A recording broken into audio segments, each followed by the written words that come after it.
Hello à tous, c'est Audrey, bienvenue sur Choc Made Pop & Geek. Ce soir, on se retrouve pour un avis manga. Et là, j'ai fait la lecture de Paka, en tout cas le tome 1. Et je vous avoue que j'ai très hâte que le tome 2 puisse sortir très rapidement. Allez, tout de suite générique. Paka, qu'est-ce que c'est? On va suivre un jeune homme qui est super doué, en tout cas au collège pour la natation, voilà, c'est son truc, il dépasse tout le monde, il est hyper sportif, il est super méga doué. Sauf qu'arrivé au lycée, il va se prendre une belle raclée par une amie d'enfance, une amie qu'il connaît très bien, et elle assure, elle le dépasse dans toutes les compétitions, voilà, elle fait des meilleurs temps, elle est incroyable, elle excelle vraiment dans ce domaine à tel point que lui se remet en question. Et il se dit qu'en fait, il était juste très bon au collège parce que les autres peut-être n'étaient vraiment, voilà, avaient un niveau pas terrible et qu'il aurait peut-être dû s'entraîner un peu plus et se donner plus à fond parce qu'aujourd'hui, il a beaucoup de mal, en tout cas, à la dépasser, ce qui n'est jamais arrivé. Alors, ce qui va se passer dans le premier tome, il part s'entraîner, on est en soirée, voilà, il va à la piscine. Et il commence à nager et à un moment donné, il est sous l'eau et il ne peut plus bouger. C'est comme si voilà, l'eau le retenait, ça devient dense. Il ne peut plus bouger, il ne sait plus trop ce qui se passe. Il a du mal à respirer et une jeune fille plonge dans la piscine et l'embrasse. Et suite à ça, il se retrouve en dehors de la piscine, complètement essoufflé. Elle vient à son aide et il lui explique qu'il a très soif, qu'il n'est pas bien. Et elle verse sur lui une sorte d'eau. Voilà, c'est de l'eau, je ne sais pas de l'eau de quoi, mais en tout cas, elle verse un liquide, on pense que c'est de l'eau, pour qu'il se sente mieux. Et en effet, il se sent beaucoup mieux. Alors, tout va très vite dans le premier tome, et elle explique en fait que c'est une kappa. Alors, si vous ne connaissez pas les kappas, c'est des monstres tout simplement du folklore japonais. Il est décrit souvent soit comme un génie ou un diablotin d'eau.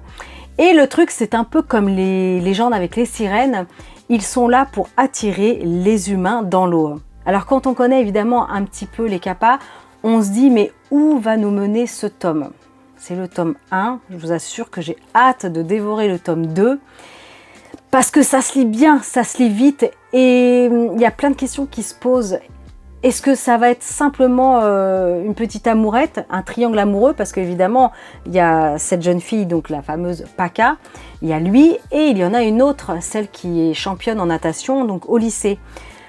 Ça s'installe tout doucement, j'avoue que elle, ça va très vite, elle lui donne plein de trucs et astuces évidemment pour s'en sortir, hein, parce que quand on se transforme en plein cours en kappa, ça peut être un petit peu difficile.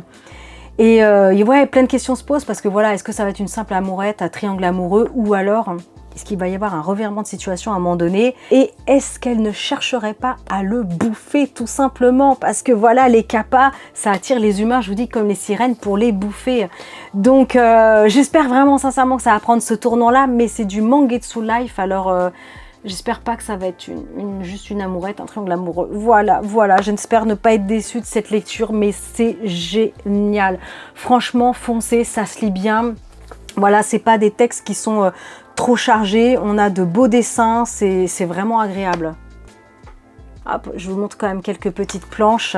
Là, c'est quand il se transforme dès les premières pages. C'est juste, c'est juste complètement dingue, quoi. Donc voilà, Kappa, j'ai adoré, c'est un coup de cœur, mais il faut vraiment qu'il se passe quelque chose, quoi, pour que la suite soit juste démente, quoi. En tout cas, voilà, dites-moi en commentaire si vous aussi vous avez lu Paka ou pas encore. En tout cas, moi j'en suis au premier tome et j'ai hâte d'avoir la suite. Vous me donnerez tous vos retours en commentaire. En attendant, portez-vous bien et moi je vous dis à très bientôt. Ciao!